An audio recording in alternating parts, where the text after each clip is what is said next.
Já, ok.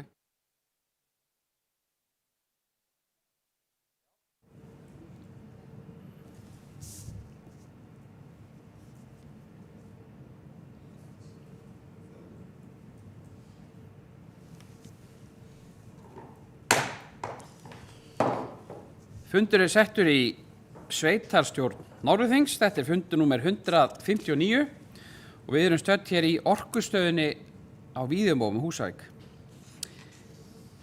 Nú, það alþjóðadagur fjalla í dag og við ætlum að fara inn í fjallgöngu með 34 mál og við erum með 2 varamenn á fundinum. En mál á dagskráin er 1 óskum laust frá störfum úr sveitarstjórn Norðurþings.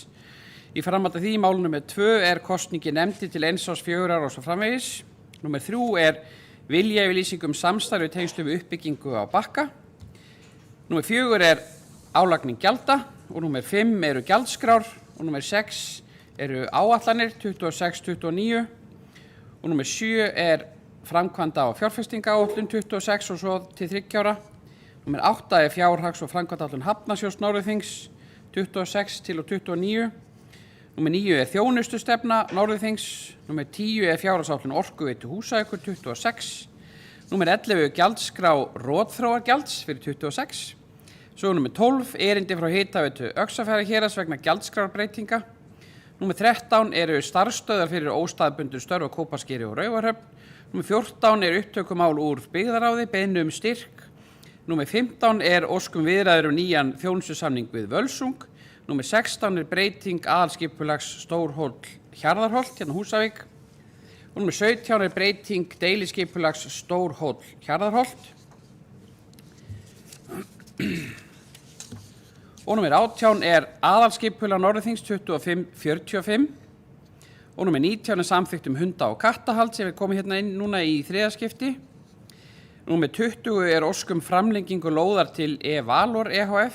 Og númer 21 samningur barnaverndarþjónustu, loksins að við klárum það. Og númer 22 endurskoðun samþykta og svo númer 23 fundaáætlun sveitarstjórnar út kjörtímabilið. Eins og ef að gera samkvæmt nýju samþyktunum. Svo númer 24 til og með 26 fundagerðir fjölskylduráðs, 27 og 28 fundagerðir skipulags- og framkvæmdaráðs. Númer 29 til 31 byggðar á Norðurþings, svo eru 2 fundir stjórnar Hafnarsjóðs og númer 34 fundur stjórnar Orkuveitu Húsavíkur. Nú, við göngum þá til dagskrár og förum í mál númer 1. Það óskum lausn frá störfum í sveitarstjórn Norðurþings, en fyrir sveitarstjórn liggur beiðni lausn undan störfum í sveitarstjórn Norðurþings frá Hafrúnu Olgeirsdóttur fulltrúa D-lista og orðið laust.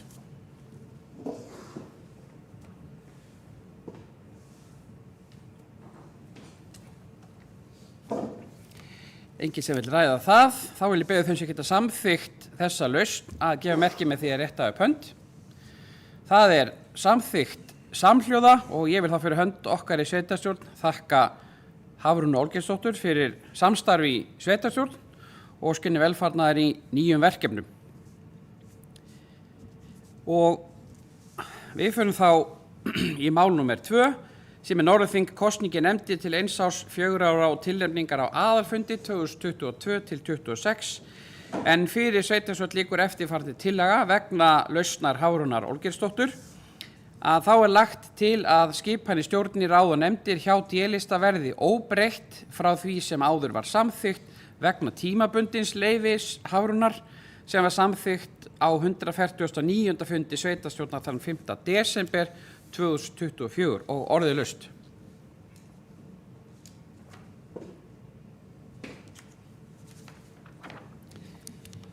Þau sem geta þá samþykkt þessa tilnefningu þá vegna þessara breytinga, allt þá óbreytt, það snýst bara að samþykkja óbreytta stöðu, gefur merki með því að rétta upp hönd. Það samþykkt samhljóða og við förum í mál númer 3 sem viljayfirlýsing samstarf í tengslum við uppbyggingu á Bakka. En á 510. fundi byggðaráðs var bókað að byggðar á samþykkir fyrirliggjandi drög að viljayfirlýsingu og felur sveitarstjóra að klára vinnu við yfirlýsinguna og ráðið vísar málinu til afgreiðslu í sveitarstjórn og orðið laust. Helena hefur beðið orðið, gjörðu svo vel, Helena.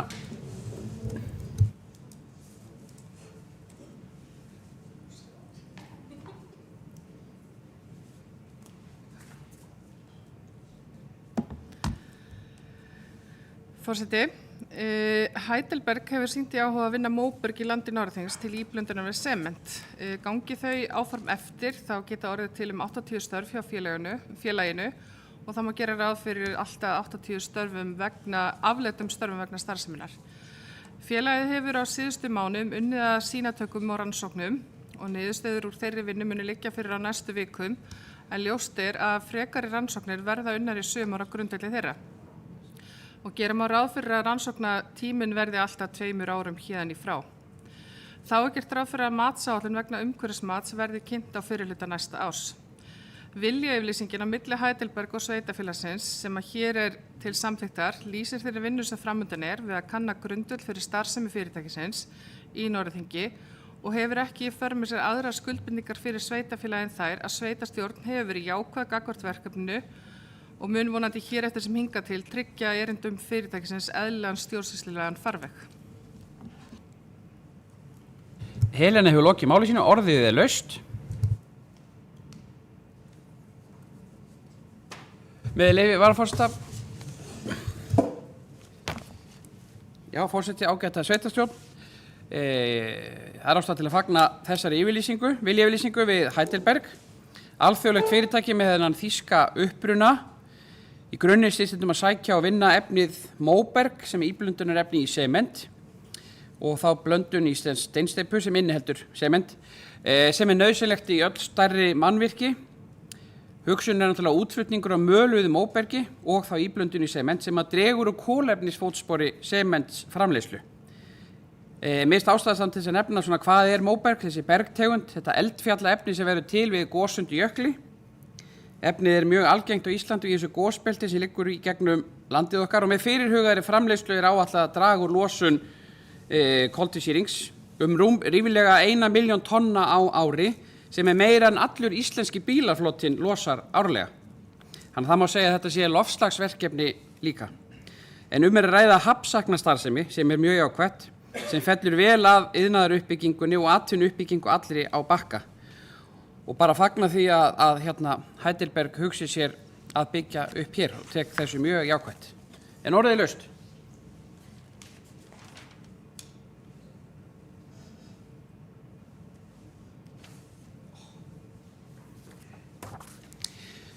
Enginn sem vil ræða það frekar, þá vil ég biðja þau sem geta samþykkt viljayfirlýsinguna eins og hún lítur út að gefa merki með því að rétta upp hönd. Hún er samþykkt samhljóða. Við fyrir þau mál númer 4 sem er álagning gjalda 2026 en á 511. fundi byggðarráðs var bókað að það liggur semst fyrir yfirlitum álagningu gjalda vegna fjárhagsáætlunar 2026 og 3 ára áætlunar 2027-29 og byggðarráð samþykkir að útsvarsprósentan verði áfram 14,97% vegna ársins 2026 og álagning fasteignagjalda á íbúðarhúsnæði verði óbreytt 0,450. Vatnsgjaldshluti af A-flokki fasteignagjalda lækki sem nemur 20% og verði 0,040% í álagningu gjalda vegna ársins 2026. Fráveitugjaldshluti í A-flokki fasteignagjalda lækki sem nemur 5% og verði 0,095% vegna gjalda ársins 2026. Og ráðum vísar álagningu gjalda til samþykktar í sveitarstjórn og ég sem að hlífa fundinu við að lesa þetta allt saman upp. Hér bara listin yfir þá útsvarið, fasteignaskattin á 3 flokkum, lóðarleigu í 2 flokkum, vatnsgjald í 3 flokkum, fráveitugjald í 3 flokkum og svo sorphirðugjald sem er búið að eða ansi miklum tími að pússa hér saman og orðið laust þá álagningu gjalda. Bergþór Bjarnason hefur beðið orðið.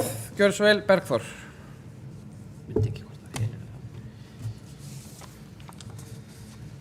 Já, byggðarráð samþykkti sem sagt að útvarsprósenta verði áfram 14,97 vegna ársins 2026 og að álagning fasteignagjalda á íbúðarhúsnæði verði óbreytt 0,45% og að vaskjaldshluti í A-flokki fasteignagjalda lækki sinna með 20% og verði 0,040% í álagningu gjalda vegna ársins 2026.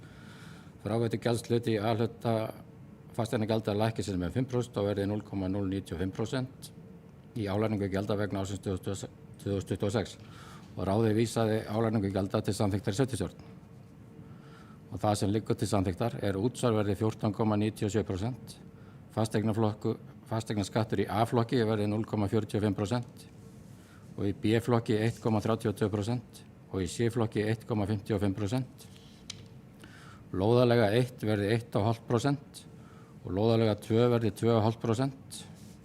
Og vaskgjaldi verður þá A-flokkur 0,040%, B-flokkur 0,45% og C-flokkur 0,45%.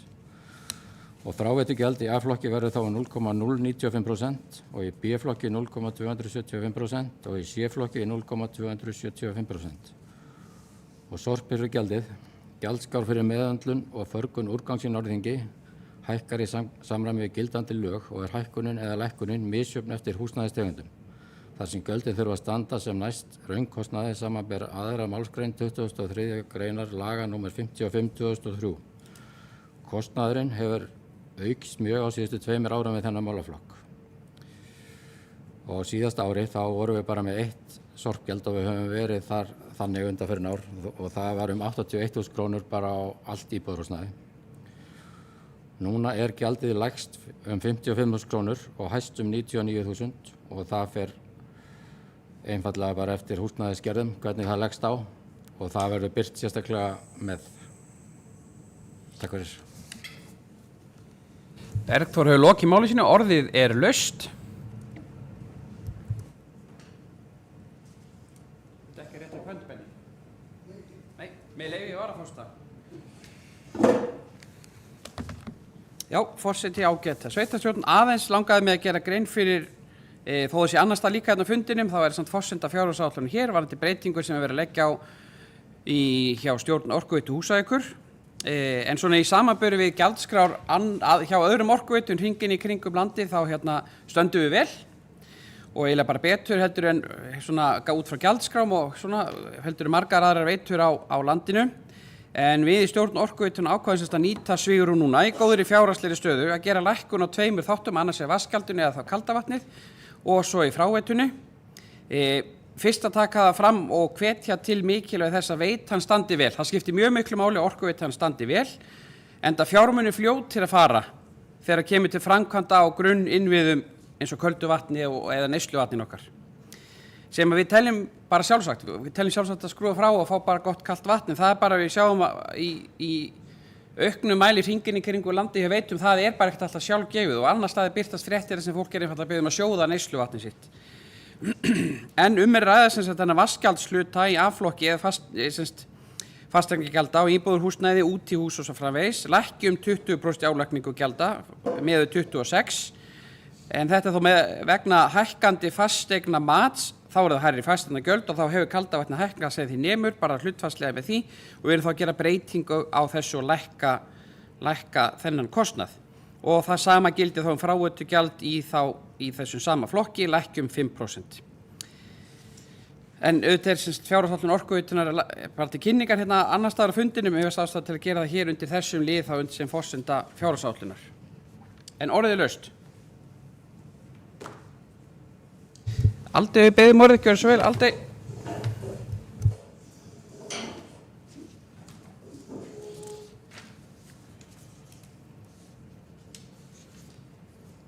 Forseti, bara svona í framhaldi af því sem að Hjálmar var að tala hérna með vatnsgjaldið að mig langaði bara að lýsa yfir ánægju með það. Við í Vaflistanum höfum verið að ýta dálítið fast á þetta núna síðastliðin 2 ár og ég mjög sátt með að þetta sé komið í gegn núna. Takk. Aldi hefur lokið máli sínu, orðið laust. Helena hefur beðið orðið, gjörðu svo vel, Helena.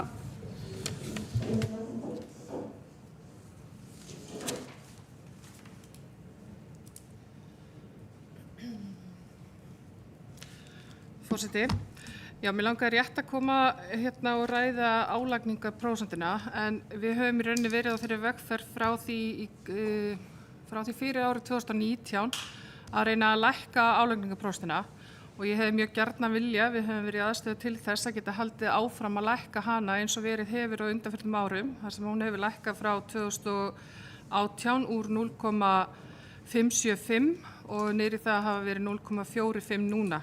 En því miður var ekki færi til þess vegna þessara aðstæðna sem sveitarfélagið í að fara í frekari lækkun af þessu en það blása vonandi betur vindar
skjá í mynd.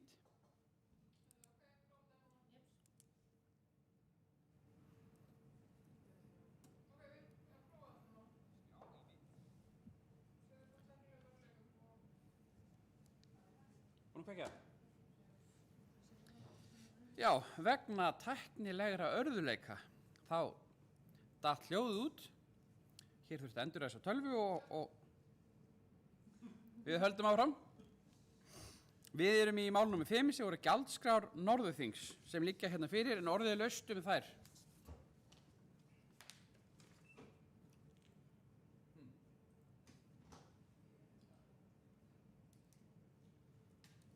Viltu aftur um gjaldskránar? Nei, gjaldskrárnar? Já. Ég var ekki búin að tala um það. Nei, já. Þú ert að fara að byrja á þeim? Jú, ég byrjaði á þeim. Orðið er laust þess að fyrir ekki. Er það ekki?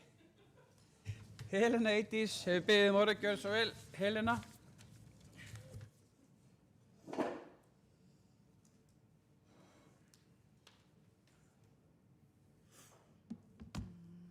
Forseti, ég með langar aðeins að koma og gera grein fyrir hérna varandi gjaldskrárnar.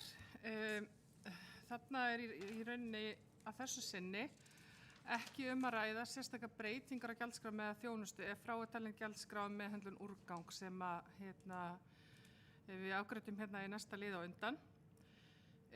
Almenn hækkun á gjaldskrám er 4,2% á árinu 2026. Gjaldskrá þjónustan heim hækkar 0,9% en það er til samræmis við lög um málefni aldraðra, númer 125 frá 1999, lög um félagsþjónustu sveitarfélaga númer 40 frá 1999 og þá kjarasamninga sem við eiga. Gjaldskrá fyrir meðhöndlun og förgun úrgangs í Norðurþingi, hún hækkar í samræmi við gildandi lög þar sem gjöldin þurfa að standa sem næst raunkostnaði, samanber aðra málsgrein 23. greina laga, númer 55 frá árinu 2003. Kostnaði við málaflokkin hefur verið að aukast mjög á síðustu 2 árum og hækkunin eða lækkunin sem að verður hjá einhverjum húsnæðis tegundum, hún er svolítið misjöfn eftir bara þjónustu stigi. Helena hefur lokið máli sínu, orðið er laust.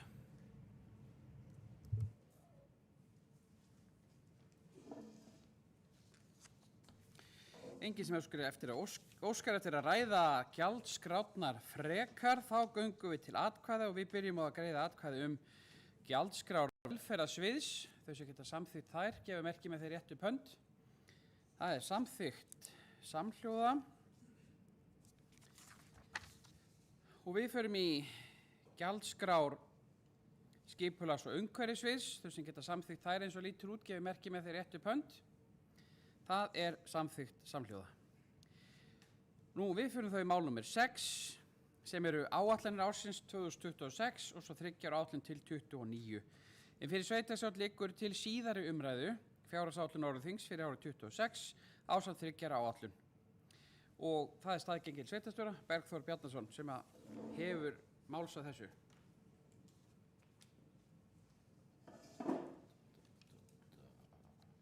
Forseti og kjörnir fulltrúar.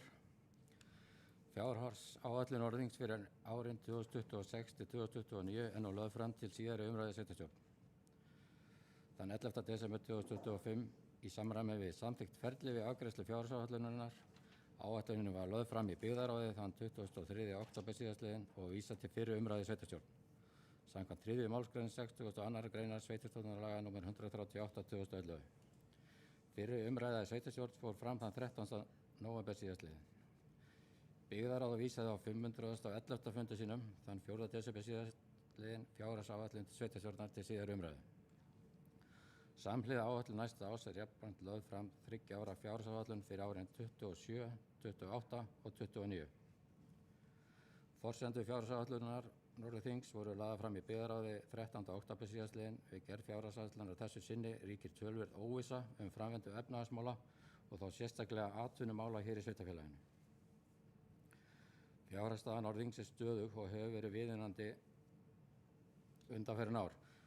Sveitarfélagið hefur orðið fyrir verulegu tekjufalli á árinu 2025 og þá sérstaklega Hafnarsjóður vegna rekstrarstöðvunar PCC á Bakka og áætlun 2026 til 2029 litast mjög að því ástandi. Sveitarfélagið ekki tekið ný lán hvorki á þessu ári né næstu 4 árum þar á undan. Skuldir eru töluverðar en vel undir viðmiðunarmörkum samkvæmt öðrum tölulið annarrar málsgreinar 60. greinar sveitarstjórnarlaga. En það er mælt fyrir að skuldir megi ekki vera hærri en sem nemur 150% af reglulegum tekjum. Áætlun samstæðu gerir ráð fyrir að lántaka verði að upp að 400 milljónir króna á árinu 2026 og að skuldahlutfall verði 125,6%. En það er í dag 120%, þannig að í prósentum er hækkunin ekkert gríðarlega mikil. Áætlunin gerir ráð fyrir að framleiða hlutfall og veltufjárhlutfall sé yfir þeim mörkum sem eftirlitsnefnd með fjármálum sveitarfélaga setur. Helstu niðurstöður fjárhagsáætlunar ársins 2026. Gert er ráð fyrir jákvæðri rekstrarniðurstaða á A-hluta sveitarfélags að fjárhæð 145 milljónir og jákvæðri rekstrarniðurstaða að fjárhæð 62 milljónir í samstæðunni. Heildartekjur samstæðu er áætlaðar 6.672 milljónir á árinu 2026. Álagningarhlutfall útsvars er óbreytt 14,97%. Áætlaðar útsvarstekjur eru 2.480 milljónir og hækka lítillega meðan við útgönguspá ársins 2025. Tekjur af fasteignarskuldum er áætlaðar 575 milljónir og lóðarleigu 108 milljónir. Samtals er þetta að hækka það bil 6% á milli ára. Og þá eru meðtalda nýjar eignir sem bæst hafa við á árinu 2025. Almenn gjaldskrárhækkun er 4,2% á árinu 2025 sem er mjög nálægt verðlagsþróun þessar mundir. Framlög jöfnunarsjóðs sveitarfélaga til Norðurþings eru áætlaðar 1.188 milljónir á árinu 2026 og þar er stuðst við áætlun jöfnunarsjóðs. Aðrar tekjur eru áætlaðar 2.423 milljónir í samstæðunni og þar af 1.518 milljónir í A-hluta. Og rekstrargjöldin, heildargjöld samstæðu Norðurþings að tilteknu tillit til afskrifta og fjármagnsliða eru áætlaðar 6.574 milljónir. Launakostnaður samkvæmt áætlun er samtals 3.629 milljónir árið 2026 í samstæðu og 3.507 milljónir í A-hluta. Í hlutfalli af tekjum eru laun og lífeyrisskuldbinding 54,3% í samstæðu og 60,6% í A-hluta. Stöðugildi sveitarfélagsins og stofnana eru alls 300. Annar rekstrarkostnaður samstæðu reiknings er áætlaður 1988 milljónir. Annar rekstrarkostnaður í A-hluta er áætlaður 1559 milljónir. Fjármagnskostnaður samstæðu reiknings er áætlaður 320 milljónir á árinu 2026 og 176 milljónir í A-hluta. Helstu lykiltölur eru að gert er ráð fyrir því að rekstur A-hluta verði jákvæður 145 milljónir, samstæðu 62 milljónir, veltufé hjá rekstri er áætlað 706 milljónir hjá A-hluta og 862 í samstæðu. Handbært fé í árslok er áætlað 634 milljónir hjá A-hluta og 1250 milljónir í samstæðureikningi. Þeir sem eru glöggir á tölur sjá að það gengur hratt að. Skuldir og skuldbindingar samstæðu nema samtals 8.379 milljónum. Þar af eru langtímaskuldir við lánastofnanir 4.347 milljónir og lífeyrisskuldbinding er 2.859 milljónir og hún hefur hækkað mjög mikið á síðustu 2 árum bara vegna verðlagsþróunar og launavísitölu. Veltufjárhlutfall er áætlað 1,95 á árinu 2026 og veltufé frá rekstri samstæðu er áætlað 12,92%. Áætlunin gerir ráð fyrir að framleiða hlutfall og veltufjárhlutfall sé vel yfir þeim mörkum sem eftirlitsnefnd með fjármálum sveitarfélaga setur. Framkvæmdaáætlun. Framkvæmdir samstæðu eru áætlaðar 880 milljónir á árinu 2026 en voru áætlaðar 1 milljarður á árinu 2025. Stærsta framkvæmd næsta árs er bygging nýs frístundahúsnæðis fyrir frístund og félagsmiðstöð austan Borgarhólsskóla.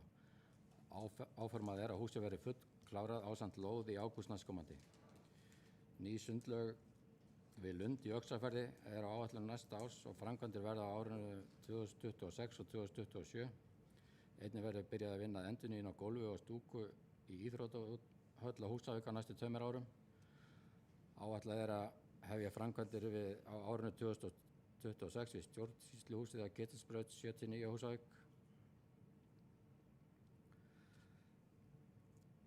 Á árinu 2026 er stefnt að endurnýja götuna Ketilsbraut ásamt öllum lögnum frá kirkju að hóteli. Undirbúningur framkvæmda á iðnaðarsvæðinu á Bakka og röndinu á Kópaskeri styðja við frekari atvinnu starfsemi í sveitarfélaginu. Ýmis smærri verkefni eru á framkvæmdaáætlun og áhersla er að ljúka þeim verkefnum sem hafin eru. Unnið hefur verið að skipulagningu þéttingu byggðar í Suðurbæ í Húsavíkur og fjölgar hagstæðum íbúðalóðum verulega þar á næsta árum. Áfram verður unnið við gerð aðalskipulag Norðings og því lokið mitt næsta ár. Einnig gerir fjárhagsáætlun ráð fyrir að í upphafi næsta árs verði haldið áfram með framkvæmdir við nýtt hjúkrunarheimili í Auðbrekku. Það er í ferli hjá ríkinu og sem mun annast á byggingu að fullu og mun tilkoma þess efla og bæta grunnþjónustu aldraðra til mikilla muna. Fjárhagsstaða Norðurþings er stöðug og viðunandi, svo að það sé sagt. Við vorum áfallaþolin til að taka okkur högg í rekstri árinu 2025 og við verðum að hafa seiglu og þor til að vera skynsöm í rekstri sveitarfélagsins og það er mín skoðun að okkur hafi tekist ágætlega þeirri áætlun sem liggur nú fyrir. Við höfum í þessari áætlun brugðist við breyttum aðstæðum í atvinnumálum og það að bregðast við í rekstri strax voru 2025 og með þessari áætlun gefur okkur þann möguleika að vera miklu betur í stakk búin til að komast að nýjum tækifærum í atvinnumálum sem ætlum að koma af stað á næsta ári og komandi árum. Því öll viljum við byggja upp og vaxa sem samfélag sem að veita framúrskarandi þjónustu til allra okkar íbúa. Ég vil að lokum þakka kjörnum fulltrúum í ráðum sveitarfélagsins og sveitarstjórn fyrir góð störf við áætlunargerðina. Einnig þakka ég stjórnendum og starfsfólki fyrir þeirra mikilvæga framlag í áætlunargerðinni og við aðhaldi rekstri sveitarfélagsins. Í samvinnu við alla þessa aðila er hér lögð fram raunhæf fjárhagsáætlun til næsta árs og næstu 3 ára þar á eftir. Takk fyrir. Bergþór hefur lokið máli sínu. Helena Eydís hefur beðið orðið. Gjörðu svo vel, Helena.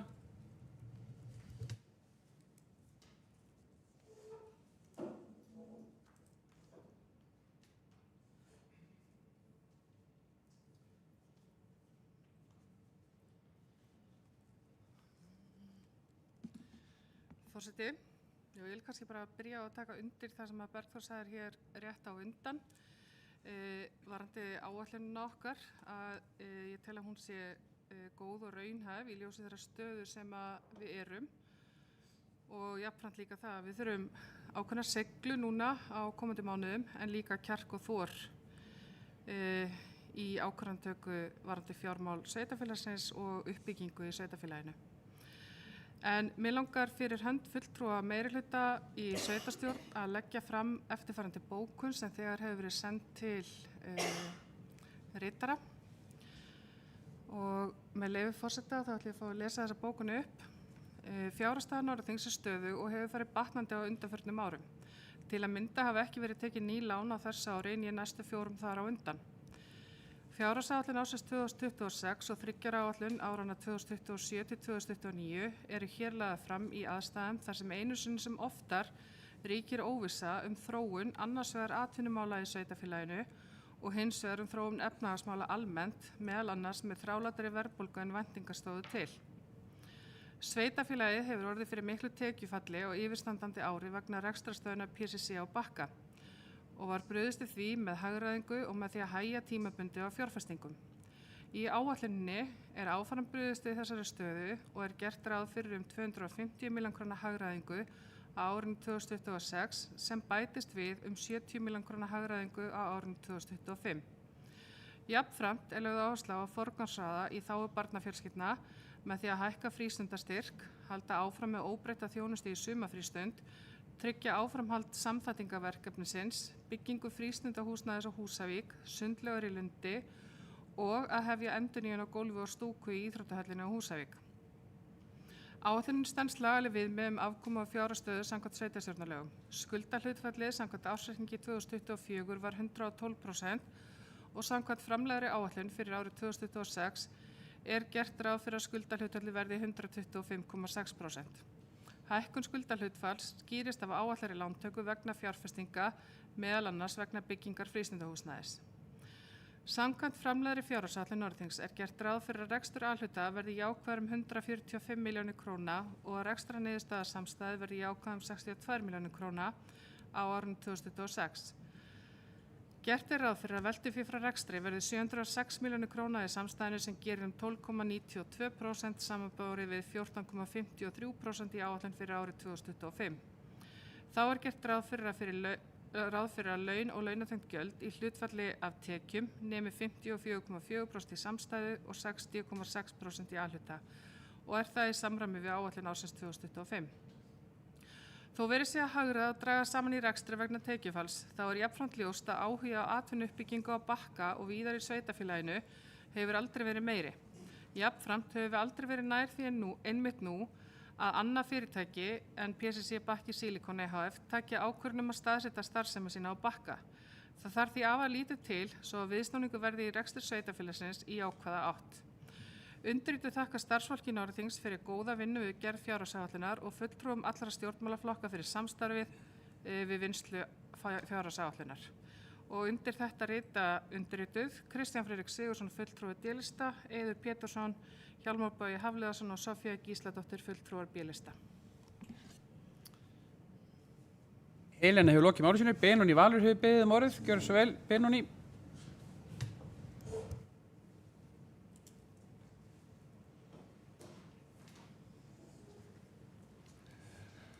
Forseti, ágæta sveitarstjórn. Ég segi stundum bæði í gamlu og alvöru að ég sé tilfinninga stjórnmálamaður, finnist tölur frekar leiðilegar, en enga síður skil þær og vinn með þær. Í stuttu máli sagt þá er þetta hundleiðileg fjárhagsáætlun. Það er bara hannig. En því miður þá er það bara staðreynd að við verðum að hafa hana svona.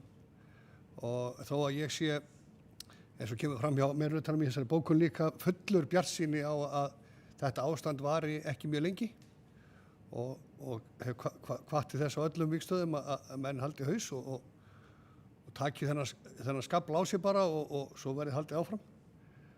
Ég vil líka þakka meirihlutanum fyrir frábært samstarf við gerð þessara fjárhagsáætlana sem að mér fannst vera mjög gott og tekið tillit til þeirra athugasemda sem við í minnihlutanum komum með svona almennt, þannig að það er full ástæða til að þakka fyrir það sem vel er gert.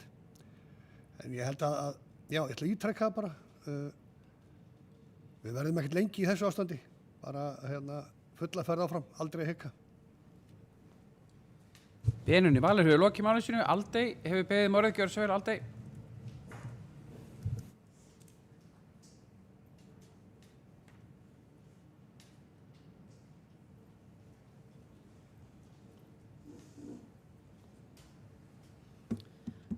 Forseti og sveitarstjórn. Ég ætla svo sem alveg líka að taka undir það sem Benóný var að segja. Þetta er ekkert skemmtilegasta fjárhagsáætlun sem ég hef unnið, en engu að síður gekk þetta vel og við erum búin að eyða miklum tíma í að diskutera þetta alveg fram og tilbaka og getum að mínum að þetta svo sem gengi ágætlega sátt frá verki. Það sem ég vil svona helst nefna er að við þurfum að vera mjög meðvituð þau áhrif sem breytingarnar munu hafa og þá sérstaklega þar sem verið er að skera niður fjármagn því eins og við vitum í opinberri þjónustu þá snýst niðurskurður alltaf þjónustuskerðingu. Ég ætla að leggja fram bókun sem ég er búin að senda á ritara og ég ætla að fá að lesa bókunina. Við sjáum fram að breytt landslag á næsta ári vegna lækkunar á tekjum fyrir sveitarfélagið. Það hefur farið fram mikil vinna inn í ráðum og hjá starfsfólki sveitarfélagsins til að reyna að mæta því. Fyrir hönd VAF, S og M-listans vilju undirrituð leggja áherslu á að við þurfum að vera áfram vakandi yfir stöðunni.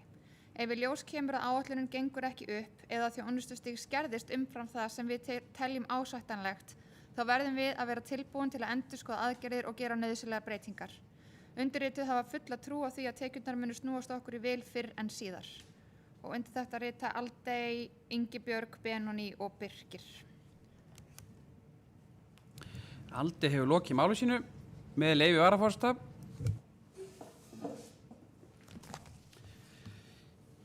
Já, forseti ágæta sveitarstjórn, við ræðum hér fjárhagsáætlun 2026. En það er nú þannig að einhver stærstu mál sveitarstjórna hverju sinni eru fjárhagsáætlun og svo aðalskipulag. Svona heilt yfir stærstu málinu. Við ræðum bæði þessi mál einmitt hér í dag. En nú er það þannig að ytri skilyrði eða hlutir sem að varða okkur ekki og við stjórnum almennt ekki hafa verið mörgum sveitarfélögum hagfelld undanfarin ár. En leið koma liðir líkt og lífeyrissjóðsskuldbindingar sem við ráðum ekkert við og við stjórnum almennt ekki. Verðbólgan þrálátari vonir gerðu ráð fyrir og þrátt fyrir örlitla lækkun núna vegna það voru útsölu í nóvember, þá lækkaði hún aðeins, en það má gera ráð fyrir því hún hækki aftur núna í janúar, febrúar. Þetta hafði semst skammin áhrif til lækkunar, en sannarlega lægri en 2022-2023 þegar verðbólgan mest rúm 10%. Við erum þá komin undir 5% í dag. Í þessari áætlun má sjá áherslu á málefni barna og ungmenna sem sést meðal annars í framkvæmdum á félagsmiðstöð og frístundahúsnæði á Húsavík.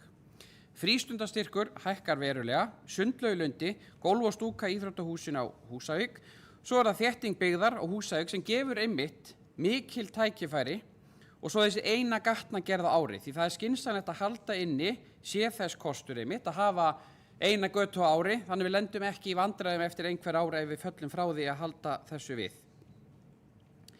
Svo það áhrifin sem verða framkvæmdum við nýtt hjúkrunarheimili eins og hér hefur verið komið inn á sem bara vonandi jákvætt. En það þessi stóra áhersla á atvinnuuppbyggingu á Bakka sem tækifæri til að skapa störf og tekjur og þarf einfaldlega bara að sækja og það það sem við erum að gera og erum að gera það vel. Því miður erum við að falla frá því að halda áfram að lækka álagningaprósentuna eins og formaður byggðarráðs kom inn á hefði verið ánægjulegt að halda því áfram en það var ekki eins og núna árar þá fallið frá því að halda áfram að lækka álagningaprósentu íbúðarhúsnæði og atvinnuhúsnæði. En við verum að vinna áfram í því að draga úr rekstrinum og þar auðvitað vega laun og launakostnaður langþyngst líkt og í öllum öðrum atvinnurekstri almennt. En skynsamleg skref núna hjá hinu opinbera sem við erum stjórnvaldið sveitarfélag í núverandi stöðu og með lántöku til framkvæmda en alls ekki til reksturs. Ég getur bara þetta á vel við núna. En við erum að ganga í gegnum mikla svona fjárhagslega krísu, það augljóst. Og það mikilvægt að fólk átti sig á þeirri fjárhagslegu krísu sem við erum í. Og áhrifin sem að það síðan hefur og hríslast á alla þjónustuna í sveitarfélaginu.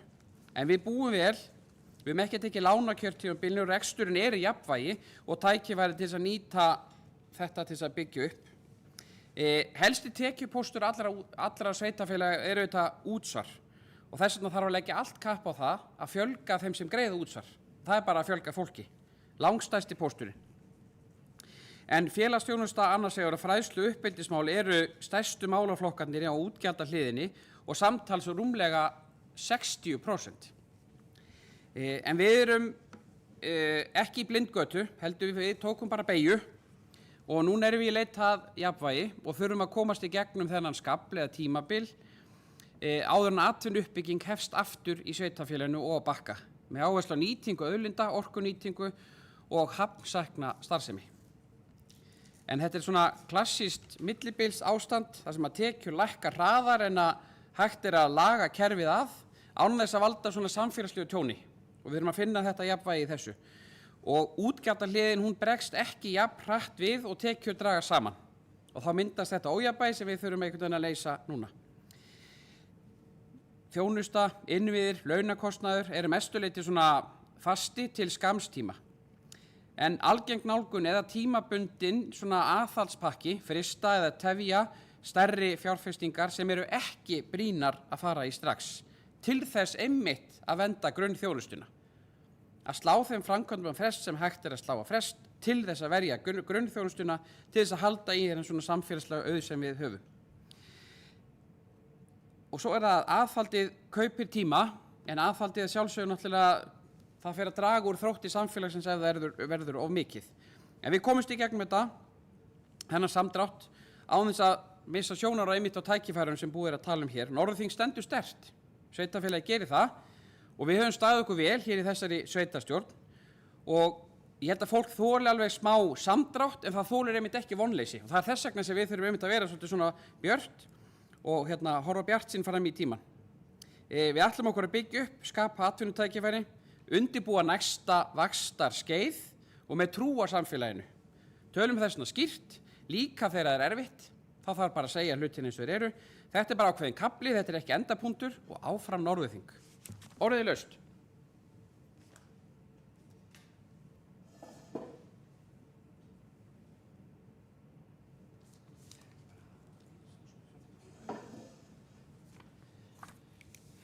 Ekki fleiri sem vilja kveða sér hljóðs það.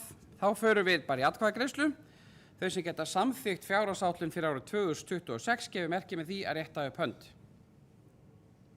Hún er samþykkt samhljóða og þau sem geta samþykkt 3 ára fjárhagsáætlun 27, 28 og 9 gefur merki með því að rétta upp hönd. Það er sömuleiðis samþykkt samhljóða.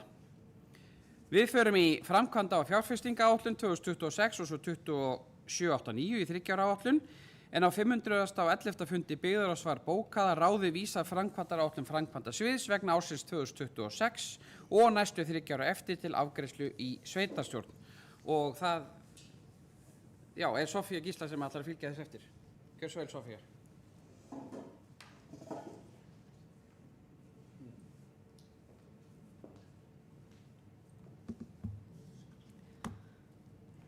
Forseti, kjörnir fulltrúar. Já, hér er lögð fram metnaðarfullan samt raunhæf framkvæmdaáætlun í ljósi aðstæðna sveitarfélagsins og hér hafa sveitarstjórnarfulltrúar komið mjög vel inn á framkvæmda- og fjárfestingaáætlun í sinni tölu hér undir fjárhagsáætluninni, þannig að það þarf kannski ekki endilega að endurtaka allt sem sagt hefur verið. En ég eins og aðrir vil leggja áherslu á það að við erum að klára eina stærstu framkvæmd sem við farið í lengi og það er bygging á frístund- og félagsmiðstöð sem að íbúar Norðþings hafa tekið eftir austan við Borgarhólsskóla. Við ætlum að ljúka þessari framkvæmd og ásamt lóðinni í ágúst næstkomandi og það verður spennandi að sjá glöð börn og glöð ungmenni í sveitarfélaginu skoppa þar inn við upphaf skólaárs og nýta sér þessa frábæru þjónustu sem við ætlum að bjóða upp á í nýju og glæsilegu húsnæði. Nú, við ætlum líka að fara í nýja framkvæmd við sundlaugina í Lundi í Öxarfirði. Þetta er framkvæmd sem að hefur verið beðið eftir og með óþreyju. Þannig að það verður spennandi að fara í þá framkvæmd og eins með endurnýjun á gólfi og stúku í íþróttahöll sem að hefur einnig verið beðið eftir langa hríð. Það sem ég vil segja er að við ætlum að vera skynsöm en við ætlum leið að standa vörðum mikilvægar framkvæmdir sem að munu bæta þjónustu íbúa í Norðurþingi og þá erum við sérstaklega að leggja áherslu á þjónustu við börn. Soffi hefur lokið máli sínu, orðið er laust.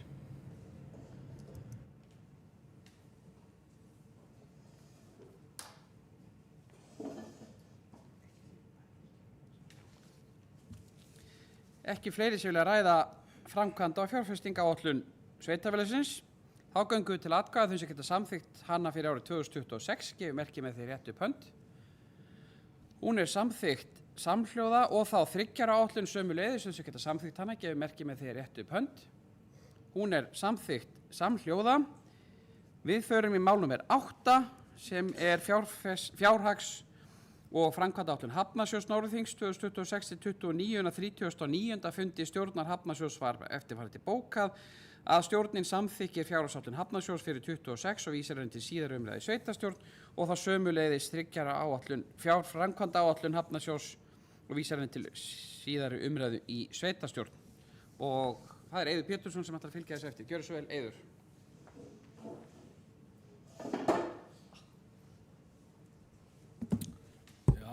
Forseti, gjörnir fulltrúar.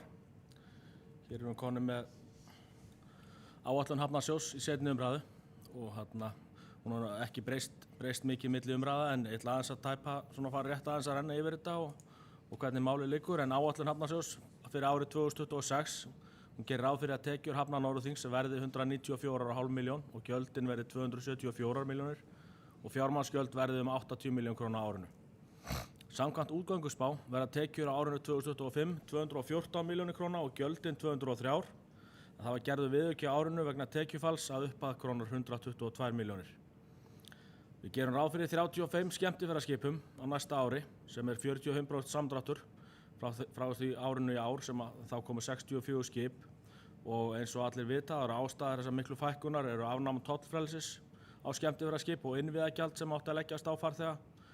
og það átti að taka gildi núna næstu áramót, en stjórnvöld hafa nú þegar dregið í land, allavega efnahags- og viðskiptanefnd hefur dregið í land með þetta og hafa nú eftir að fara fyrir Alþingi með að hætta við afnám tollfrelsis og einnig hefur innviðagjaldið á hvern farþega verið lækkað verulega og vonum við því í besta að bókanir skemmtiferðaskipa aukist aftur hjá höfnum Norðurþings.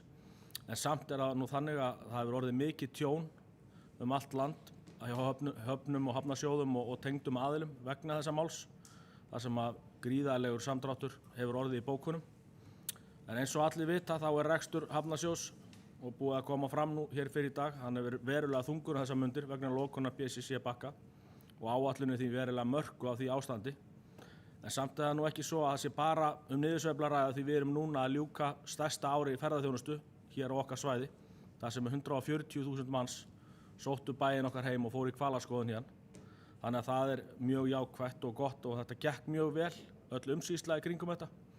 Þetta varð án allra stórvægilega óhappa og slysa, þannig að fyrir það ber að þakka bæði starfsmönnum eða starfsfólki hjá Hafnarsjóði Norðurþings og einnig góðu samstarfi við hvalaskoðunarfyrirtækin á Húsavík. Það hafa verið haldnir fundir með þeim, bæði fyrir tímabil eða upplýsingagjöf verið góð frá rekstrarstjóra hafna og þetta hefur gengið mjög vel, þannig að fyrir það ber að þakka. Takk fyrir. Eiður hefur lokið máli sínu, orðið er laust.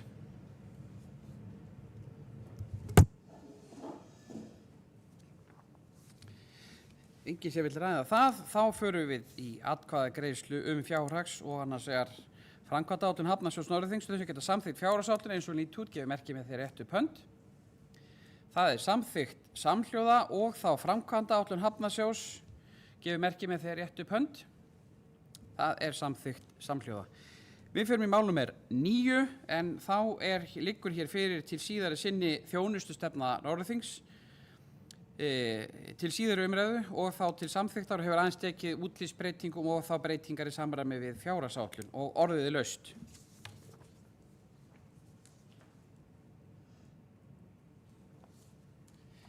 Enginn sem vill ræða þessa stefnu, þá vil beða þau sem geta samþykkt þjónustustefnu Norðurþings eins og lítur út að gefa merki með því að rétta upp hönd.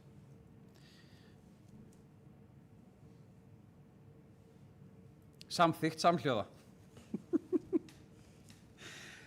Við förum í fjárhagsáætlun Orkuveitu Húsavíkur 2026 en á 271.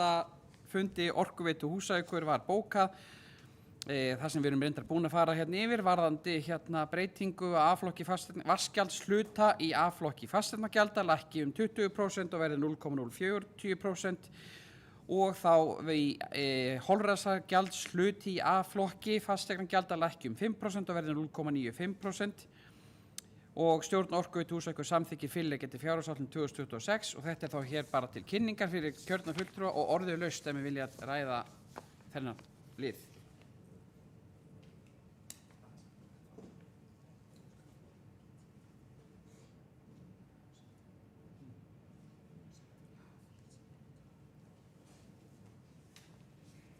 Enginn sem vill ræða það og forseti lítur svo á að við erum þegar búin að samþykkja fjárhagsáætlun sem var á þessum gefnu forsendum, þannig að þetta er bara lagt fram þá á fundinum. Og við förum í næsta mál sem er mál númer 11, gjaldskrá rotþróagjalds 2026. En á 158. fundi sveitarstjórnar var bókað að sveitarstjórn samþykkir samhljóða vísa gjaldskrá til síðari umræðu. Orðið er laust rotþróagjald 2026.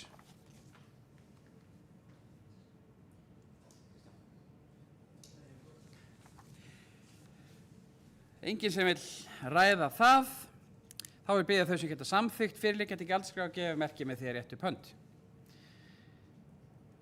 Samþykkt samhljóða.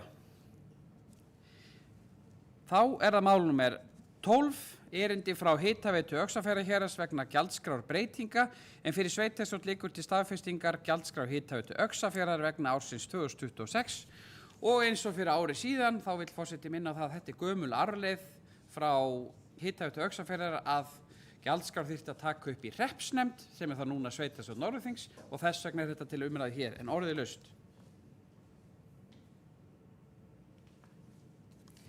Enginn sem vill ræða það, þá vil biðja þeim sem geta samþykkt eða staðfest þessa gjaldskrá Hitaveitu Öxarfjarðar að gefa merki með því að rétta upp hönd.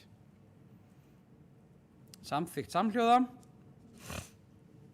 Og við förum í mál númer 13 sem starfsstöðvar fyrir óstaðbundin störf á Kópaskeri og Raufarhöfn, en undirrituð leggja til að samhliða endurbótum á Ráðhúsinu og Raufarhöfn og sölu á hlut sveitafélagsins Bakkagötu 12 á Kópaskeri verði gerð uppfærsla á starfsstöðvum sveitafélagsins fyrir óstaðbundin störf og aðstaðan og aðgengi að henni kynnt á vefsíðu sveitafélagsins og samfélagsmiðlum. Jafnframt að á Kópaskeri flýtist aðstaða fyrir óstaðbundin störf og skrifstofa aðstaða sveitafélagsins í skólahúsið á Kópaskeri. Og undir þetta ritar Eiður Pétursson, Helena Eydís, Hjálmar Bogi, Kristján Friðrik og Soffía Gísladóttir. Og orðið laust. Helena hefur beðið um orðið. Gjörðu svo vel, Helena.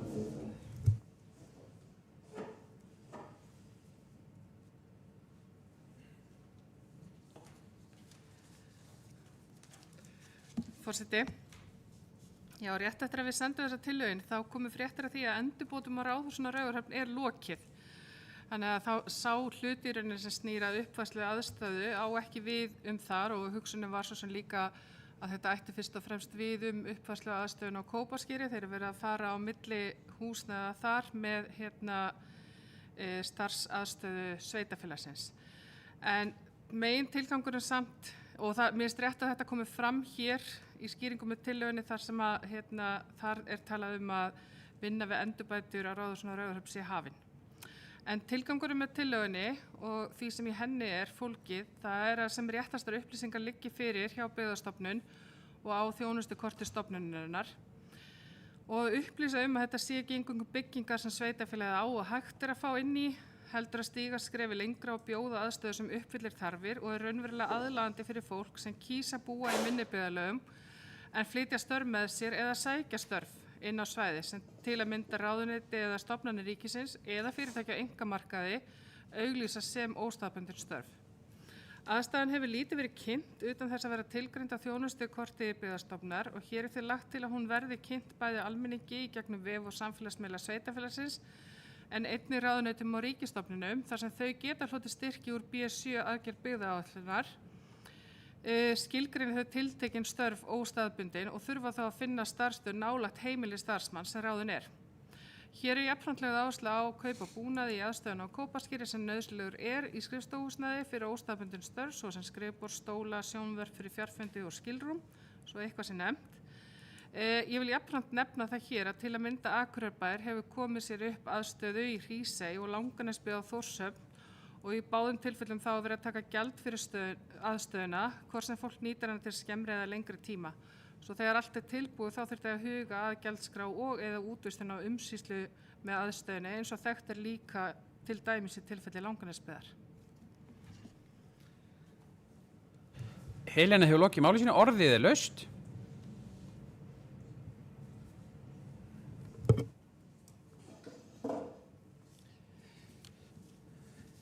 Svo ekki að mér tjá sig það, þá vil ég bera þessa tillögu upp eins og lítur út. Þau sem geta samþykkt hana gefa merki með því að rétta upp hönd. Hún samþykkt, einhverjar móti? Já, hún samþykkt með atkvæðum Kristjáns Friðriks, Helenu, Birkis, Eiðs, Soffíu og Hjálmars Boga. Já. Grein fyrir atkvæði sínu, það er skemmtileg fundaliður. Gjörðu svo vel, Aldey.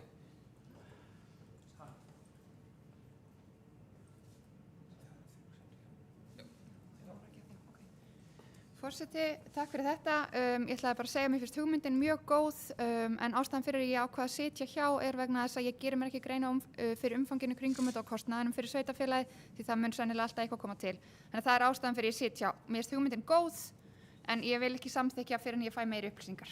Takk. Já, þá þessum lið lokið. Já. Og tillagan samþykkt, við fyrir þau mál númer 14, sem upptökumál úr byggðaráði. Það beiðni styrk, en Hjálmar Bogi Hafliðason óskar eftir upptökur máli úr fundagerð byggðaráðs frá 509. fundi og atkvæðagreiðslu á sveitarstjórnarfundi og með leyfi varaforsta. Já, forseti ágæta sveitarstjórn, það eru stórumálin. Beiðnum styrk, mjög skýrt, 500.000 krónur. Þetta er semst vinna við ritsafn Karls Kristjánssonar, sem kannski já, bara hver er hann? Hver er það eitthvað merkilegt? Fyrsti bæjarstjóri Húsavíkurkaupstaðar en átti sæti í fyrstu bæjarstjórn. Þá í nýjum kaupstað, áður satt hann í hreppsnefnd Tjörneshrepps og hreppsnefnd Húsavíkurhrepps og sömuleiðis þingmaður til ársins 1967.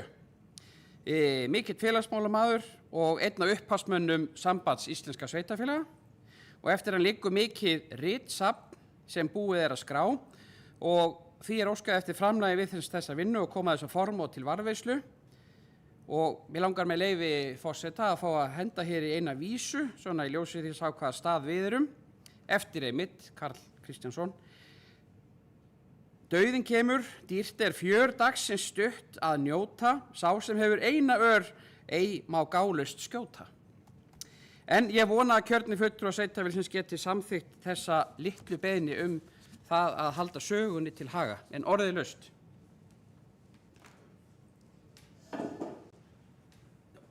Benóný Valur hefur beðið morgun, gjör svo vel, Benóný.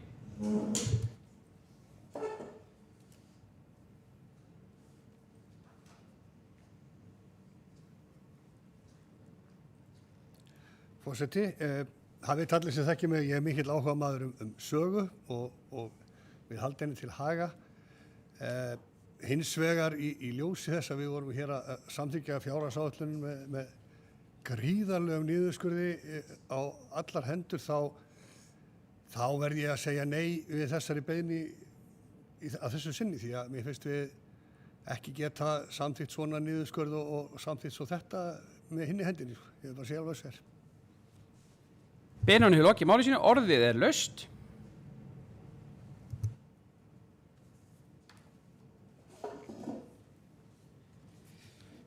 Ekki fleiri sér kveðið sér ljós það, þá göngum við bara til atkvæða þau sem geta samþykkt þessa beiðni þennan styrk, ef við merkjum með því að rétta upp hönd. Einhver á móti? Já, þá fellur hún semst á jöfnu, þessi tillaga. Hún var þá samþykkt með atkvæðum Helenu, Eiðs, Soffíu og Hjálmars, Ingibjörg, Aldi og Benóný og Birkir á móti og Kristján satt hjá.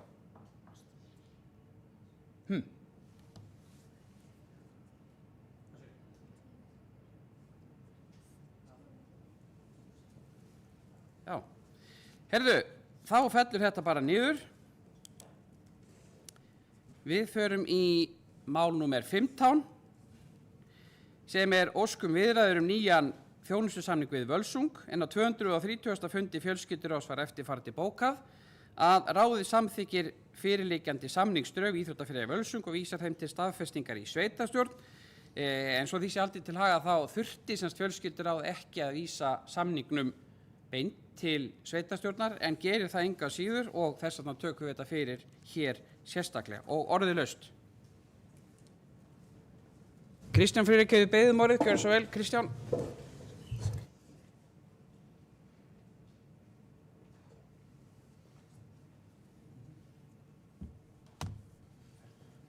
Forseti, ágæta sveitarstjórn.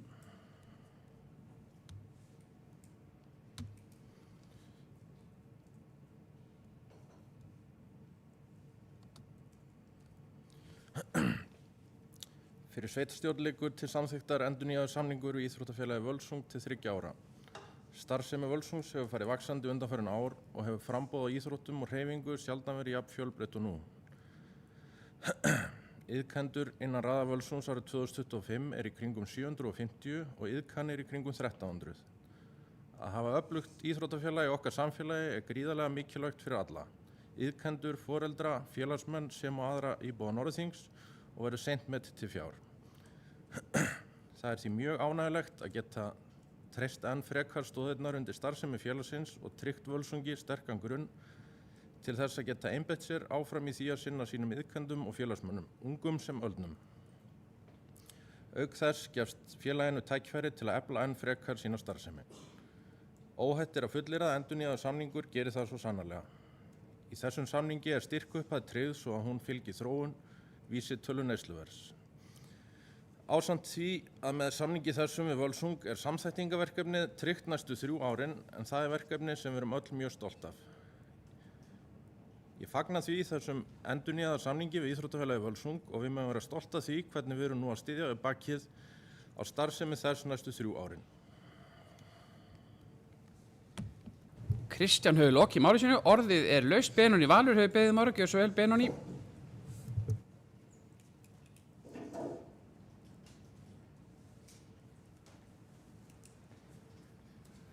Forseti, örstutt, ég er hjartanlega sammála síðasta ræðumanni. Benóný hefur lokið máli sínu, orðið er laust. Ingibjörg hefur beðið um orðið, gjör svo vel Ingibjörg.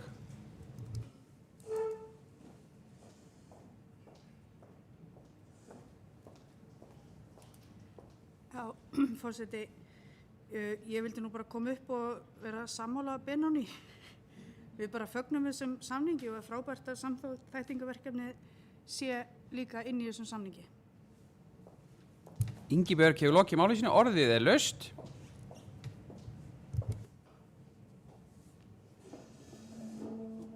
Helena hefur beðið um orðið, gjör svo vel Helena.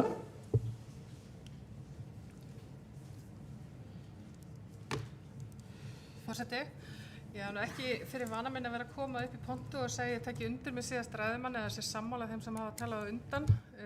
En ég verð samt að gera það hér og nú og vera sammála þeim sem nú þegar hafa talað varðandi þetta mál. Þetta er gríðarlega ánægjulegt skref á þessum samningi og ná að tryggja samþættingarverkefnið áfram á Húsavík og vonandi þegar þar að kemur ná við sömuleiðis að tryggja það í Öxarfirði í samstarfi við Íþróttafélagið Þingeying. En þetta er afskaplega mikilvæg starfsemi í sveitarfélaginu og við vitum líka að breyttar aðstæður í samfélaginu hafa leitt til þess að það er ekki alveg sama aðgengi að fjármagni hjá fyrirtækjum og hefur verið þannig að það er mjög gott að sveitarfélagi geti stigið myndarlega inn í þetta og jafnframt líka ánægjulegt hversu vel samningaviðræðurnar gengu að þessu sinni og hversu hratt og vel það gekk að koma þessu samningi saman. Helena hefur lokið máli sínu, orðið er laust.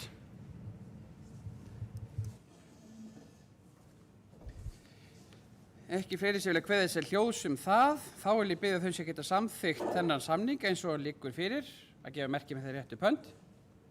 Samþykkt samhljóða og forseti vill nota tækifærið og óska Kristjáni Friðrik til hafingu með sína fyrstu ræðu í sveitarstjórn Norðurþings. Við förum í mál númer 16 sem er breyting aðalskipulags Stórhóll Hjarðarholt. En á 208. fundi skipulags- og framkvæmdaráðs voru bókaðar viðbrögð við athugasemdum og forseti ætlar ekki að lesa upp allar þær athugasemdir sem komu. Þær held ég voru í útsendri dagskrá og verða þá til í fundargerð sömuleiðis. En skipulags- og framkvæmdara leggur til í sveitarstjórn að tillaga breytingu aðalskipulags Stórhóll Hjarðarholt verði samþykkt með þeirri breytingu sem tilgreind er að ofan og ég veit að verði farið aðeins hérna yfir og skipulagsfulltrúar verði falið að vinna að gildistöku aðalskipulagsbreytingarinnar í samræði við skipulagsstofnun og Soffía ætlar að fylgja þessu eftir. Gjörðu svo vel, Soffía.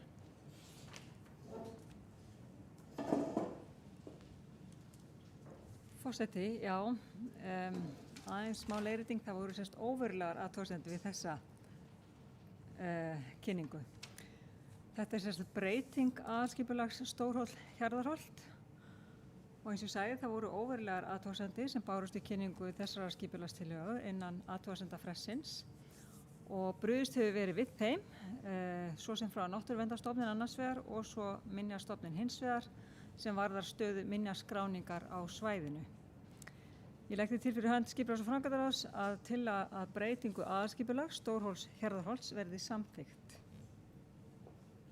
Soffía hefur lokið máli sínu, orðið er laust.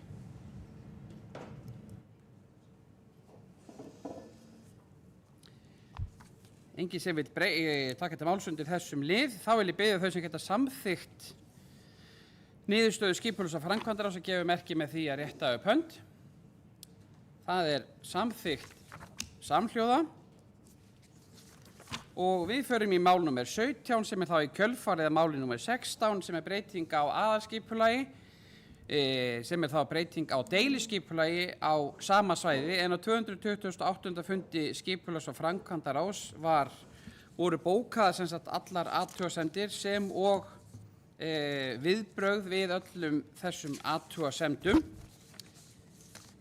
Og skipulagsfulltrúi sem sagt kynnti fyrirliggjandi drög að lagfærðum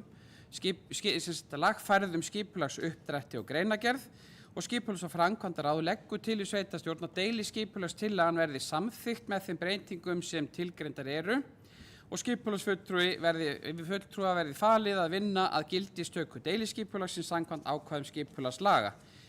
Og tekið skal fram að Helena Eydís Ingólfsdóttir víkur semst undir þessum lið, þar sem hún aðili máls í þessu skipulagsmáli öllu saman. Og Sofía hefur beðið orðið. Gjörðu svo vel, Sofía.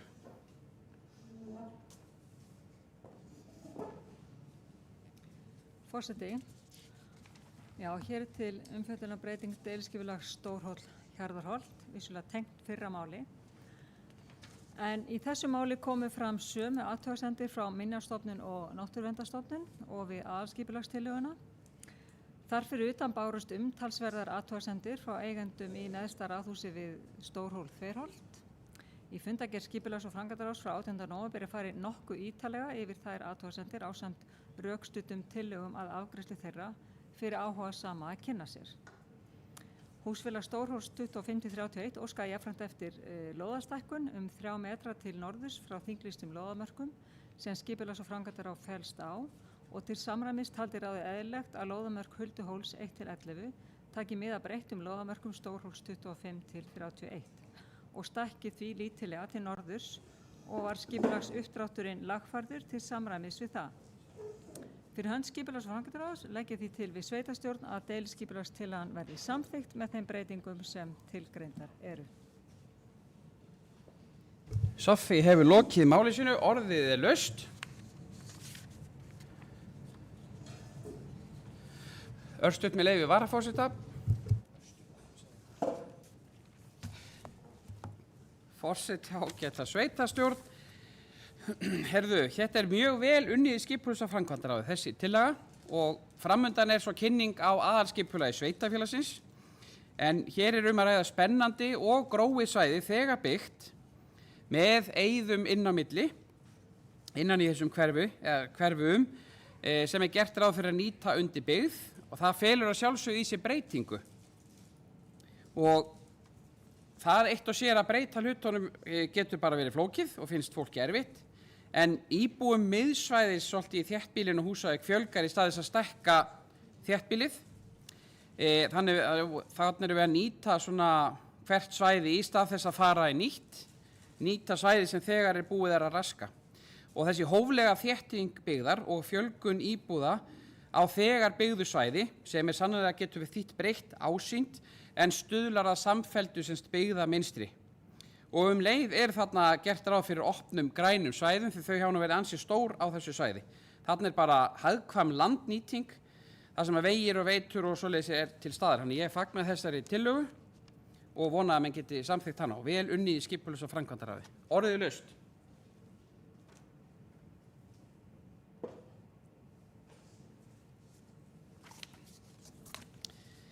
Enginn sem vil kveða sér hljóðs það, þá vil ég biðja þau sem geta samþykkt deiliskipulagið eins og lítur út að gefa merki með þeirri réttu upp hönd, og það samþykkt samhljóða.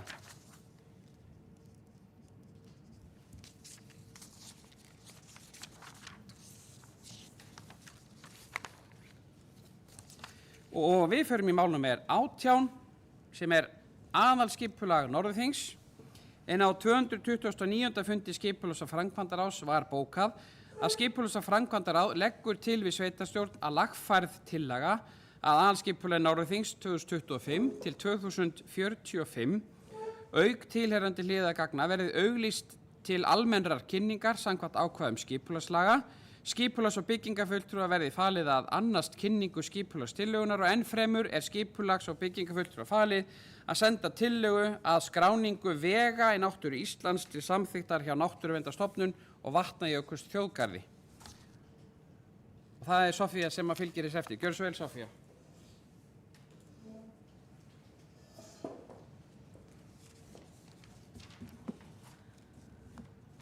Forseti, já, það er aðalskipulagið okkar og við erum svona nálgast í þann enda sem við ætlum að koma okkur, það er að samþykkja nýtt aðalskipulag hér á vordögum 2026. En sveitarstjórn samþykkti á fundi sínu þann 11. september síðastliðinn að kynna aðalskipulagstillöguna. Þar fór ég vel yfir hana en sú tillaga fór til lögboðinnar yfirferðar hjá Skipulagsstofnun í kjölfar þess fundar.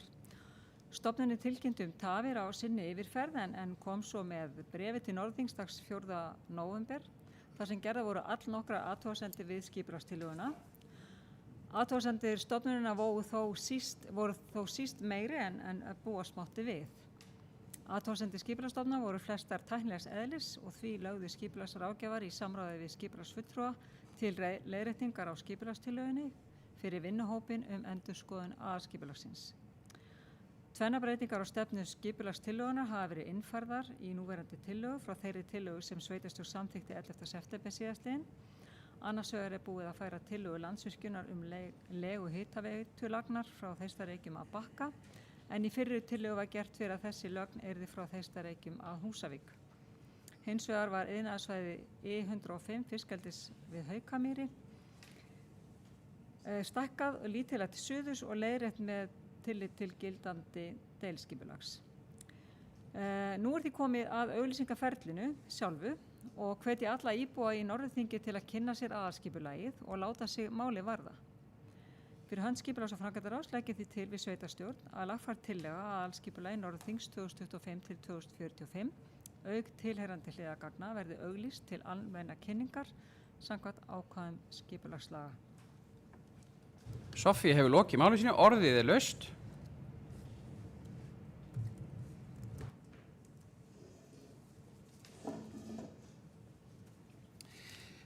Enginn sem vill ræða það. Þá er ég beðið þau sem verið samþykk afgreiðslu skipulags- og framkvæmdaráðs að gefa merki með því að rétta upp hönd. Já, samþykkt samhljóða. Þá fyrir við málum með 19 sem er samþykkt hunda- og kattahald en á 229. fundi skipulags- og framkvæmdaráðs var bókað að ráðið vísa drögum samþykkt hunda- og kattahald í sveitarstjórnar til síðari umræðu en því skal haldið til laga. Þetta er þriðja skipti sem þetta kemur fyrir því við frestuðum þessu í ljósi breytinga á lagasetningu hjá Alþingi. En orðið er laust.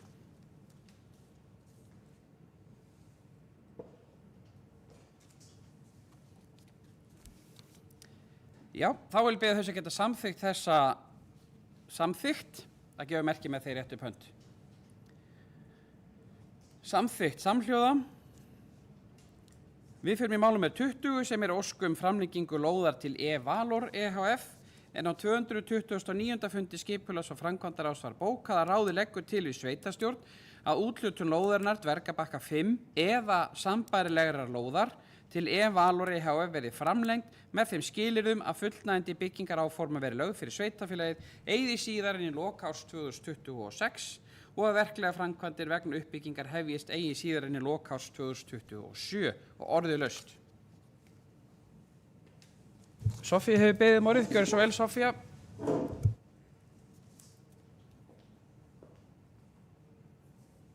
Já, forseti. Nýsköpunarfyrirtæki E-Valor EHF er að þróa afurðavinnslu með einkaleyfisverndari tækni sem nýtir raforku, varma og ferskvatn til framleiðslu á vistvænu og hreinu rafeldsneyti sem nýtt verður fyrir kolefnisfrí orkuskipti í samgöngum á sjó og landi.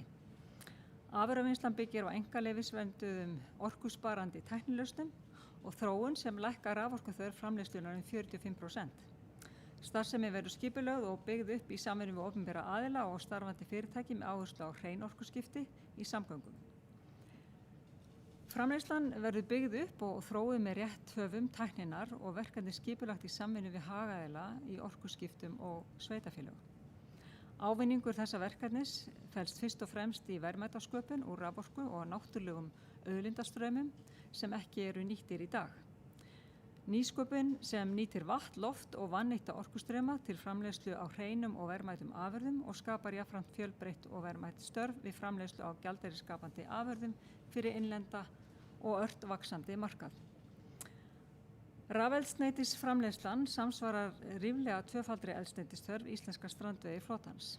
Auk þess rafeldsneytið kolefnisfrítt og mun það minnka kolefnisfótspor Íslands verulega. Verkefni hefur verið í skipulegri þróun og því leggur skipulags- og framkvæmdaráð til í sveitarstjórn að úthlutun lóðarinnar Dvergabakka 5 eða sambærilegra lóðar til Evalor EHF verið framlengt með þeim skilyrðum að fullnægjandi byggingaráform verið lögð fram fyrir sveitarfélagið eigi síðar en í lok árs 2026 og að verklega framkvæmdir vegna uppbyggingarinnar hefjist eigi síðar en í lok árs 2027. Soffía hefur lokið máli sínu, orðið laust.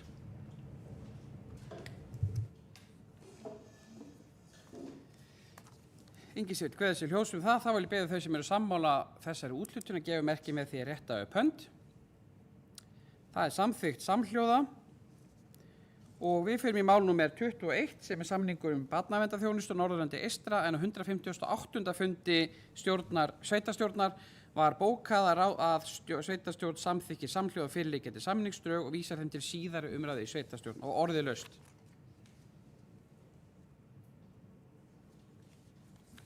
Engisveit kveður sér hljóðs það, þá vil ég beða þau sem geta samþykkt þennan samning eins og hann lítur út að gefa merki með því að rétta upp hönd. Það samþykkt samhljóða og við förum í mál nr. 22 sem endurskoðun samþykkta Norðurþings en á 158. fundi sveitarstjórnar var bókað að sveitarstjórn samþykkir samhljóða vísa viðbót við samþykkt sveitarfélagsins sem snúa að barnaverndarþjónustu til síðari umræðu orðið laust.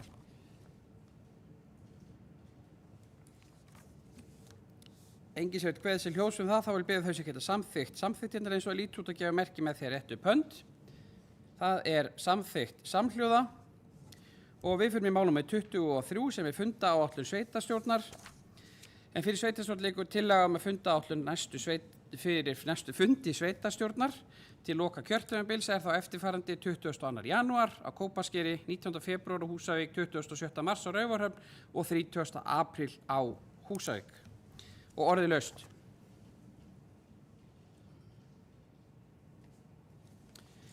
Engisveit kveður sér hljóðs það, þá vil beða þau sem geta samþykkt þessa fundatilhögun að gefa merki með því að rétta upp hönd. Samþykkt samhljóða og við höfum lokið afgreiðsluliðum og tökum örstutt fundarhlé.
Já, fundið framhaldi í sveitarstjórn Norðurþings. Við tökum þá fyrir fundargerðir núna og það þá fyrst fundargerðir fjölskylduráðs og kjörni fulltrúar taki fram í hvaða fundargerð og í hvaða liði í þeirri fundargerð fólk óskar eftir að taka til máls og orðið er laust.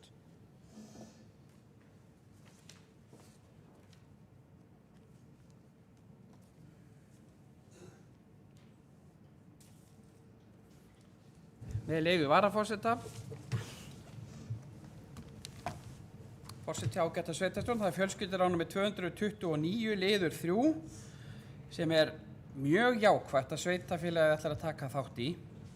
Því það nú einu sinni þannig að 1 af hverjum 6 sem býr í þessu sveitarfélagi af erlendum uppruna og mér finnst að við erum að sækja þau tækifæri sem felast í félagslegum og menningarlegum auði nýrra íbúa fyrir utan auðvitað vinnuafli sem að fólk lykilhluti af hér og heldur uppi lykilatvinnugreinum á svæðinu. Og ég vil hvetja fólk og sérstaklega okkar pólitísku framboð til að huga að þessu mannauði í næstu sveitarstjórnarkosningum til við sjáum það að það endurspeglast ekki þessi hlutföll hér inni á þessum fundi. En við erum að bjóða einmitt þetta fólk velkomið sem vill vera hérna. Það getur þýtt breytingar á samfélagsmynstrinu, já, og breytingar finnst sumum fólki mjög erfiðar. En notum þessna nýja menningu til að móta okkar eigin og ég fagna því að Norðurþing sé þáttakandi í þessu verkefni. En orðið laust þennan lið. Eða aðra liði í fundargerðum fjölskylduráðs, þá orðið laust.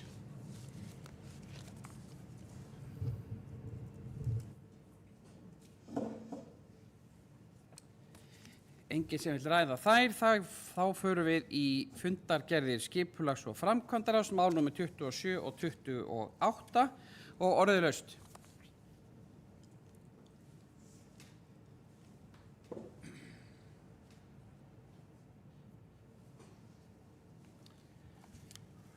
Enginn sem vil ræða þær, þá förum við fundargerðir byggðaráðs, mál númer 29 til og með 31, fundur 509 til 511 og orðið laust. Helena hefur beðið orðið, gjörðu svo vel, Helena.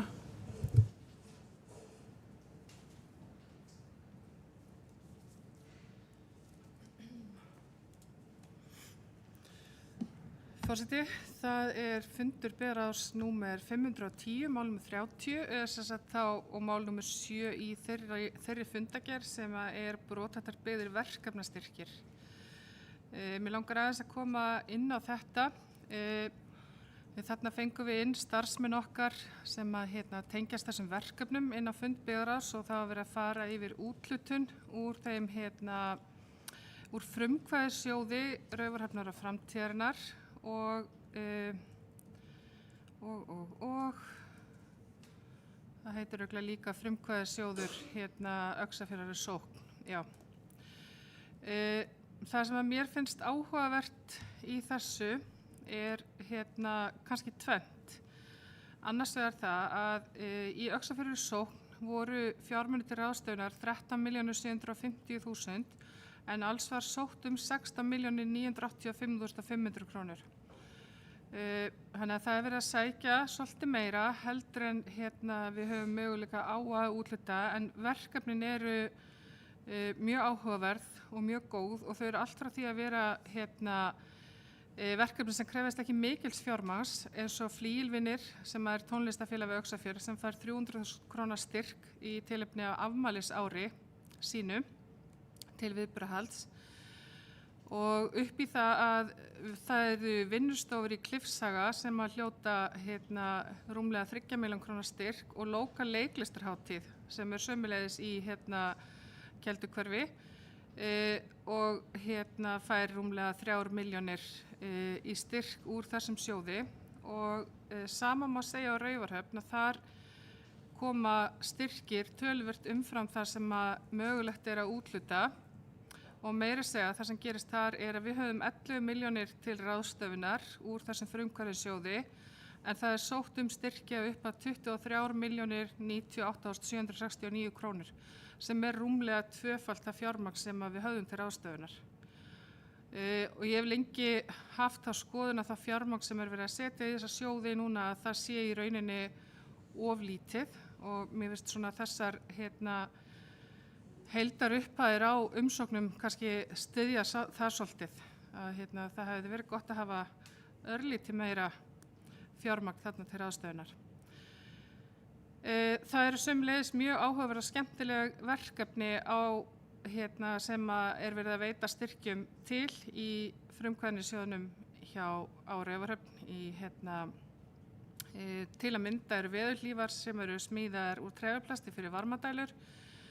Það eru hönnaverkefni tengt heimskautsbaug og það eru menningardagar á Raufarhöfn og svo líka æðardúnsangur og koddar sem eru markasett undir heitinu Arctic Circle Æðardán og það er þá verið að hugsa sér að opna vinnustofu fyrir heimafólk og ferðamenn að kynna æðarrækt, æðardún og æðardúnsangur. Allt saman virkilega góð verkefni og sem geta leitt af sér skemmtilega starfsemi, ýmist einyrkja eða og jafnvel geta vaxið með tíð og tíma og geta líka aukið flóruna í ferðaþjónustu á þessu svæði. Þannig að mér langar að fagna bara þessum umsækjendum og þeim úthlutunum sem að þeir fengu og óska þeim allsins besta við framkvæmd þessara verkefna. Helena hefur lokið máli sínu orðið þá laust þennan 7. lið í fundargerð Bifröst nr. 510 eða aðra liði í fundargerð Bifröst þá er orðið laust.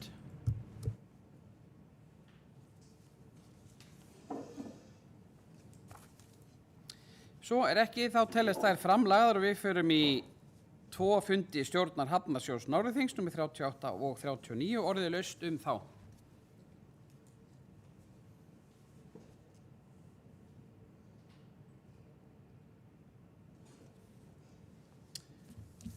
Enginn sem vil ræða það. Þá förum við að lokum í 1 fund stjórnar Orkuveitu Húsavíkur nr. 271 orðið laust.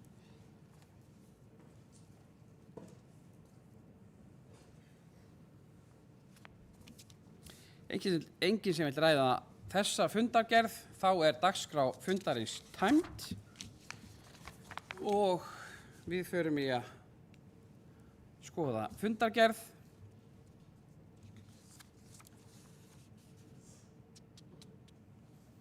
Á meðan ritari finnur fundinn að minna kjörna fulltrúa á að fara og skrifa undir fjárhagsáætlun til hliðar áður en að fólk yfirgefur fundinn.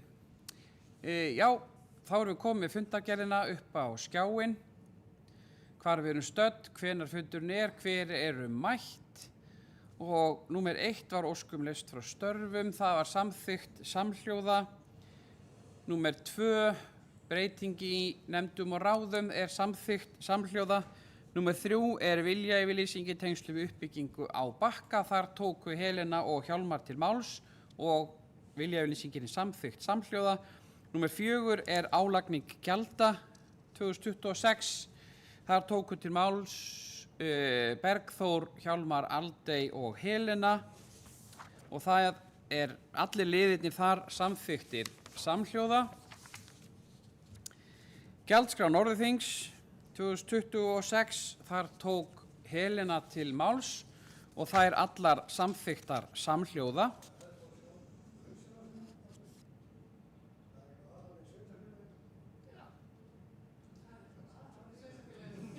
Já, svo er það mál númer 6 sem eru áætlanir ársins. Þar tóku til máls Bergþór, Helena, Benóný, Aldey og Hjálmar og það er bókun frá meirihluta sveitarstjórnar sem ég ætla að hlífa ykkur við að lesa aftur. Sömuleiðis er bókun frá minnihluta sem ég ætla sömuleiðis að hlífa fundinu við að lesa aftur. Og fjárhagsáætlun 2026 er borin undir atkvæði og samþykkt samhljóða. Framkvæmda og fjárfestingaáætlun 2026 og 3 ára áætlun 27-29, þar tók Soffía til máls og framkvæmdaáætlun er samþykkt bæði til næsta árs og til 3 ára. Mál númer 8 er fjárhags- og framkvæmdaáætlun Hafnarsjóðs.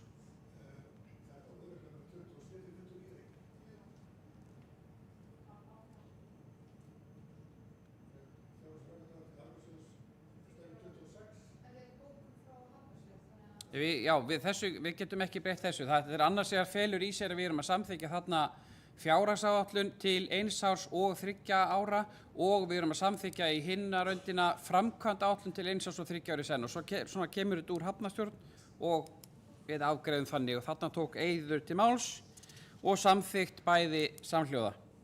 Þjónustustefna Norðurþings er samþykkt samhljóða.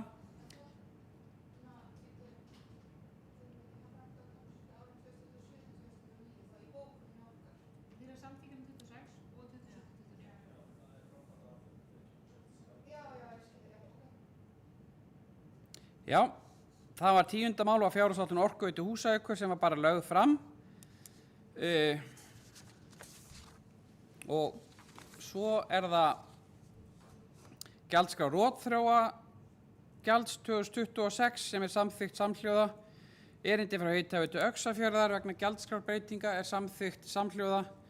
Starfsstöðvar fyrir óstaðbundin störf á Kópaskeri og Raufarhöfn, þar tók Helena til máls og samþykkt með atkvæðum Birkis, Eiðs, Helenu, Hjálmars, Kristján, Soffíu, Aldi, Ingiberg og Benóný sátu hjá. Mál númer 14 sem er beiðni styrk, þar liggur fyrir tillaga að taka málið upp og snúa ákvörðun byggðarráðs. Hún er borin til atkvæða, samþykkt með atkvæðum Eiðs, Helenu, Hjálmars, Soffíu, Aldi, Benóný, Birkir og Ingiberg greiða atkvæða móti, Kristján sat hjá, þarlendi fellur tillagan á jöfnu. Við fyrir málum með 15, óskum viðræður nýjan þjónustusamning Völsung. Þar tók Kristján, Benóný, Ingiberg og Helena til máls og samþykkt samhljóða. Svo er það breyting á aðalskipulagi Stórhóll Hjarðarholt. Þar tók Soffía til máls og það er samþykkt samhljóða. Það er tillögur frá skipulags- og framkvæmdaráði. Svo er breyting á deiliskipulagi Stórhóll Hjarðarholt. Þar tók Soffía og Hjálmar Bogi til máls og það er samþykkt samhljóða en tekið skal fram að undir þessum lið þá vék Helena Eydís af fundinum. Málum með 18 fyrirgefði aðalskipulagi Norðurþings og þar tók Soffía til máls og tillaga skipulags- og framkvæmdaráðs samþykkt samhljóða. Málum með 19 samþykkt hunda- og kattahald er samþykkt samhljóða. Mál númer 20 er óskum framlengingu lóðar til Valor. Þar tók Soffía til máls og tillaga skipulags- og framkvæmdaráðs samþykkt samhljóða. Samningur barnaverndarþjónustu Norðurlandi eystra er samþykkt samhljóða. Mál númer 22 endurskoðun samþykta er samþykkt samhljóða. Fundaáætlun sveitarstjórnar er samþykkt samhljóða. Í fjölskylduráði tók Hjálmar til máls undir lið 3 í fundagerð 229 og fundagerð skipulags- og framkvæmdaráðs lagðar fram án umræðu. Í fundagerðum byggðarráðs tók Helena til máls í fundi nr. 510 í 7. lið. Aðrir liðir lagðir fram án umræðu og svo er það fundi stjórnar Hafnarsjóðs Norðurþings og Orkuveitu Húsavíkur lagðar fram án umræðu.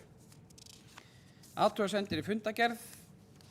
Svo er ekki, þá er fundi slitið.